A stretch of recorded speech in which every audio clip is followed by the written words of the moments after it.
Good evening. Good evening. The Minister of Tourism and Heritage. The RDC is here. These are the government officials. RDC of Mukono, RDC of Mane City. They are here. They have come to vibe in Jinja. Yenge oye. Hey. From Kampala. Wow, welcome. I want to start by thanking the government and especially the security agencies for keeping the security, for making sure you are happy, making sure you are safe, and enjoying your lives. Then I want to thank the Talent Africa and Alibaba for choosing Uganda. On the continent, there are 54 countries on the African continent, but they chose Uganda. So I want to really thank them for choosing Uganda year after year, and I want you to make it bigger and bigger. I want to assure you that the Uganda is safe. You fight for us? Yes, I fight for you every year. I want to assure you that Uganda is safe. There's a lot of accommodation, a lot of food, there's a lot of drinks as you can see, and parliament. So enjoy yourselves, have a good time, and after here, I want to invite you, on behalf of the President of Uganda, to invite you to visit other sites in this country. Visit other sites in the country so that you know more about Uganda.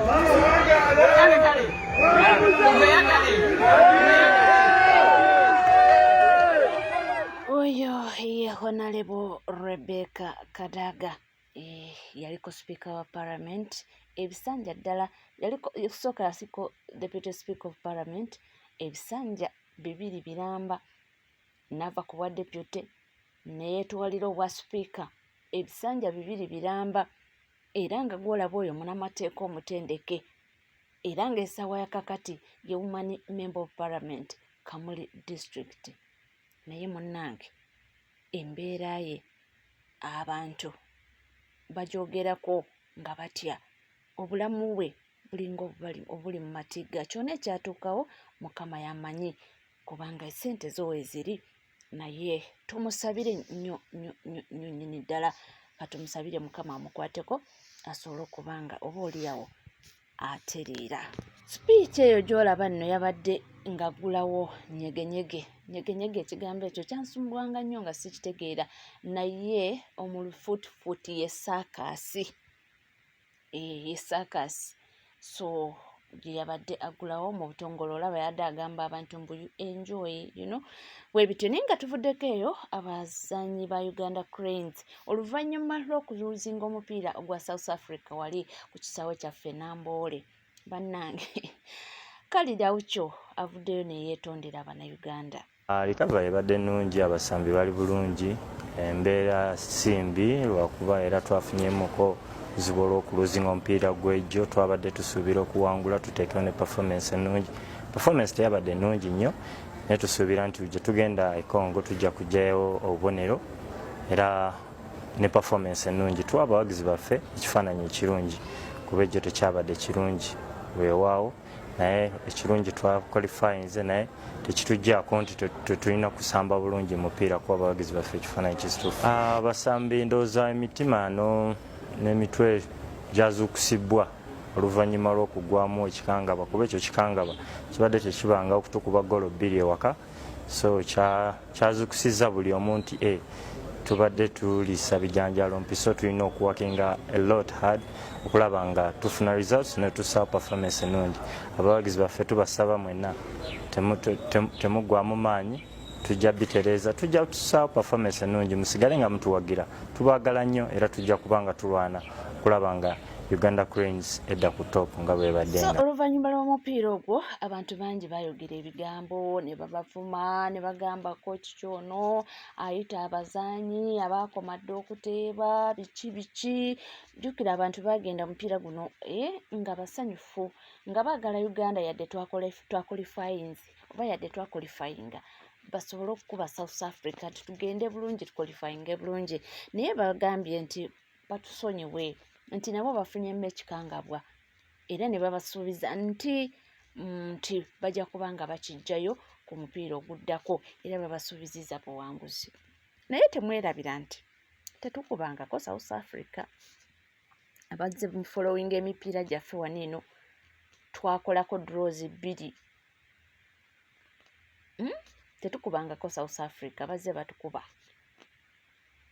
waliba tetubakubye tukola draws so ndowooza abaana mu basonyiwe nga bwe basabye ekisonyiwo bagamba bajja kijjayo omupiira oguddako ate nga tuvuddeko eyo munnange Kasuku atabukidde omuyimbi Bebe Cool munnange ebigambo ebinfulumyemu si biwoomu simanyi oba Bebe Cool anaamwanukula oba nedda ula ku tenterhooks ye bwagenda nakola interview ewalala kati juzi adde akola interview ng'ayogera ku Bobi Wine namulaba ewabasaaba ewaani okitegeera kati Bobi Wine agambe Saaba nti Saaba gwe don't shoot the messenger okitegedde so kati ebyo ebisigadde byonna yakyagamba omaze ebbanga ng'omukonjera don't shoot the messenger ate emirundi esinga batagenda kusonyiwa Ndawusi yajja n'amwegayirira Ndawusi omulangira Ndawusi toddamu kunneegayirira owa Bebe on my behalf ndeka andabe bulabi era waba abeera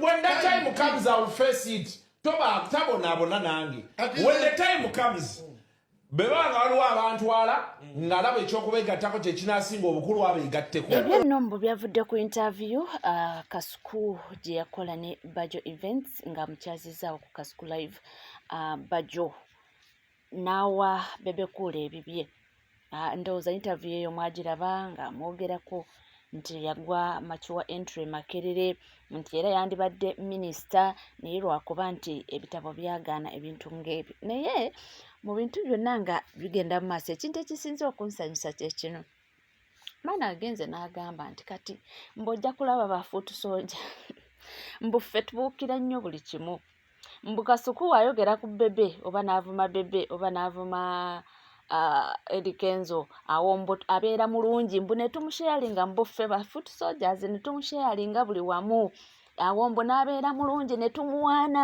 mbu ate kati wayogera ku waffe ate awombo ne tumuvuma mbu lwaki tubuukira buli kimu si bigambo byange anyway naye kinyumidde ekintu ekyo ne ŋŋamba kumbe bulijjo tukola bwe tuti amawulire go mangi gegenda okuba nga mbatuusaako nga tuvuddeko eyo munnange waliwo ensonga eri mu ddiiro eya General Gaddafi nno si musanyufu era obutambi muzze mu bulabaawo nga buyitingana mukambwe mukko era nga mu butuufu ali very tough naye abantu bavuddeyo abamu ne bamuwa amagezi bamu ne bagezaako okumunyonyola bamu ne bamuwoyawoya naye waliwo omulwanyi omulala wuno aliko amagezi gamuwa nyimirira nsindika emesejje eri General Gaddafi oli musajja mulwanyi toyisa mu bintu bingi okutuuka olwaliro ekibiina bwe kiri sikiwa nti oyinza onoonya Bobi n'akuwula 5 kuba n'ennamba ye kyemmanyi era ogirina General Gaddafi tewali muntu munupu ayinza kunyiza kaabe Eddi Mutwe Kaabaani n'ovaayo obeere ku live olaba bali ku live y'abangi bakulinda kulaba ng'okunama byoli mukola kati oli mukujjamu mpale 5 ate ng'omulwanyi ogenda kuba weerabisizza nnyo kyembadde nsaba wandiridde akawaani bwe kyogamba nti buli muntu abagera Bobi Wine abeera ku ggaali ye oba kyogamba buli abagera Bobi Wine ayogera kati gwolinga agamba revolution yakomako oyo yakunyiziza okkiriza nti oli mulwanyi okkiriza nti oli omuntu munakyukakyuka nze mbadde nga twandiriddemu akawaani kubanga mwana ogenda kuwa ebiniga enseko bwe kyogamba byokola bira kyebigatta ku kibiina ku budde buno sirikawo okukwatisa okumewa ekiti ebyo byebyo nga woobiwulidde naye nga tweyongerayo mawulire ag'enjawulo y'omwana mulenzi Eddie Kenzo yeeyongedde okuba nga abuulirira abantu abanoonya abagala okuwasa abanoonya omukwano nti munnange ye yatuuka n'amala era nnyo ensonga ze lwaki Fiona Nyamutoolo ye mukyala gwe yasiima mu bangi nga omuntu oyinza okuba omwagala nnyo naye ng'ate ye naye alina byayagala ennyo oba alina n'obutabako kyayisaawo ng'omuntu yeye ne nga tosoose kumutegeera. Nze nyina birivu nti teri muntu aba ayagala muntu n'amwagala kumuhaatinga taliiyo. Naye ebiseera ebisinga oli oba tewamusitadinga mu bulamu bwe ayagala ki, karakita ye eri etya. Kati bw'ogenda along the way ogenda okulaba nga ye naawe muli babiri banjawulo, naye nga mu kusooka mwakonfrontinga nnyo ebintu ebirala ne mwerabira ebirala ate ebiwangaaza ekintu. Kati okakkana ng'oli ayagala bya volleyball ate nga oyagala nnyo bya kuyimba oba oyagala nnyo bya kuvuga bugaali agangenda mu netball ogenda mu bugaali ate ono akomyewo mwenda ate ono akomyewo obuntuntu bwe butyo obutonotono abantu balina okufokasingako, but so far twebaza Mungu. I'm happy. You're happy now? I've always been happy kubanga omanyi saagala nnyo engeri gyendi nti nayawukana ne munnanga ate abantu gwe baali bamanyi ennyo saagala kuteekawo mbeera nti ye teyali mutuufu, so saagala abantu bankwate bubi. Naye I'm very happy. Oh, you're very happy. Let's nga tuvuddeko eyo munnange tudde ku nsonga za Mama Fiina n'omwana omulenzi w'omusoga eyamwogerako ebyensimatu. Omwana ono yakwatiddwa n'endaba nga n'ebigambo ebyokwogera tabirina. Bannange kontenti afuukidde abantu akabasa. Sebo TikTok wayitani? Fire King. Yogera nnyo kuba obeera ku TikTok oyogera nnyo. Wayitani? Fire King. Mama Fiina wamuvuma ki? Just nakola video. But when nakola video, nengamba nti eno video kankoleki kamale kanyogera mu Kiswahili. Nga buli wayogera mu Luganda. Nti lontawanye muko.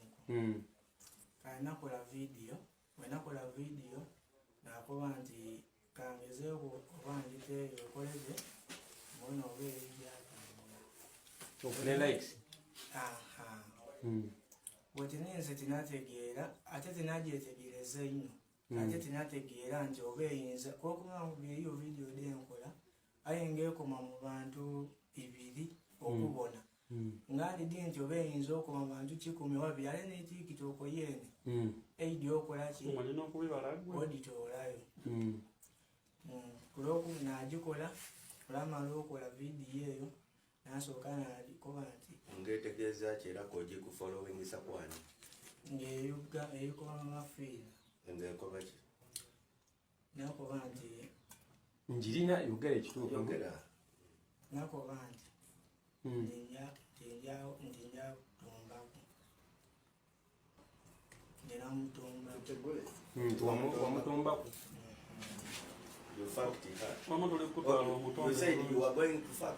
Ebyo nno tusuubire nti bangi bajja kuba nga bayigirako kwabo bwe bakwata. Ate nga tuvuddeko eyo omwana muwala Phoebe avuddeyo n'aba nga awabula ba tiktokers.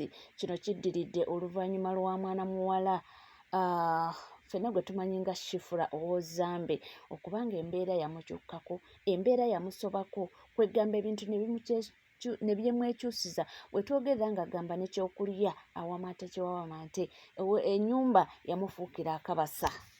Bibino bwe mukuntaginga mu video ya Shifra muntaginga mu video ya Shifra nze nabagamba ekintu eki kimu ne wowe ono okulaninga okufuuka serebu enedde togeza nga nofuna manager ng'oli tikitoka kiki kyotasobola teekayo enamba beere namba 2 oteekere enamba emu ku bbayo gye bakubirako ne personal line weekwasaganyize ofa kino obwa manager managing what? I have been in this thing for like 3 years. Like, not the social handling. Not the social handling.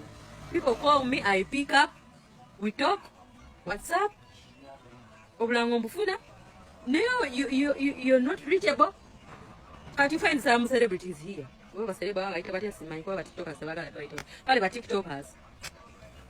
Chikubi ataddeyo like funye aganya otekayo namba ku bayo ayagala munonyeze ku saati ate baba mnonyeza ku saati n'alyoka ateeka emiwendo emisoso waggulu ebbeeyi yeekanamye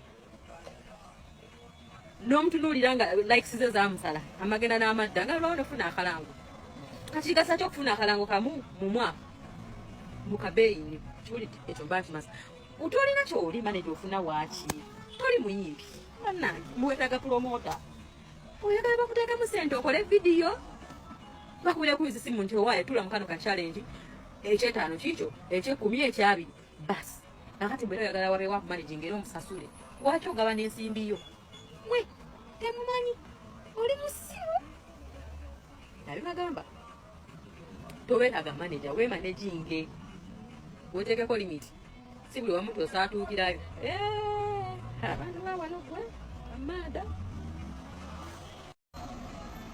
n'akatalekeka tikiteka weekweka ki weekwekamu ki tikitoka why are you hiding you've been here looking for likes why are you hiding fuka serebu why are you hiding baserebu tebeekweka mpozi ku nsonga ya mama Fina n'omwana mulenzi ndabyekaawo kikenkekene ng'akyogerako oba katuwulire biki byayogedde omawulire ge tulinawo fantastic omwana ono gwolaba bamuyita Fire King oyo omwana yagambye yakoze video olunaku lw'eggulo n'agamba mbuno yeebaka ku mama Fina nazinya mama Fina nemutomba natombye mama Fina nenkwata mu kinazi kye nenkisika wenti mumana nenjisika mama Fina mu mbeera y'okujeregerera n'okuwemula omukazi omukulu oyo w'eggwanga aludde ng'ayamba abantu olunaku olwaleero omwana oyo yakwatiddwa annyonnyole mama Fina yamwebakirako wa mama Fina yamuliira wa mama Fina kwegamba atunnyonnyole beesanga wa content waawe watutuusiza bannaye kino this is a humble request bw'oba tolina byakwogera kakkana TikTok since fenanti tujja kubeera famous ku TikTok bw'oba tolina content beere waka nze nali eruzira omwezi mulamba n'ekitundu lwa content navaayo mu bbanga baba ng'ono bwe yavuddeyo mbu mama Fina namulya era awooma okufa obufi era n'atunyonyola n'obuwoomi obuli mu kyalo oyo ffe bwe tubadde tetumanyi kati ogenda luzira fantastic tuli ku NCK TV era nkugamba kimuntu oba nga tuna subscribinga kekadde subscribinga ringinga that notification bell sharinga likinga ebisigadde nkomawo nabyo tofa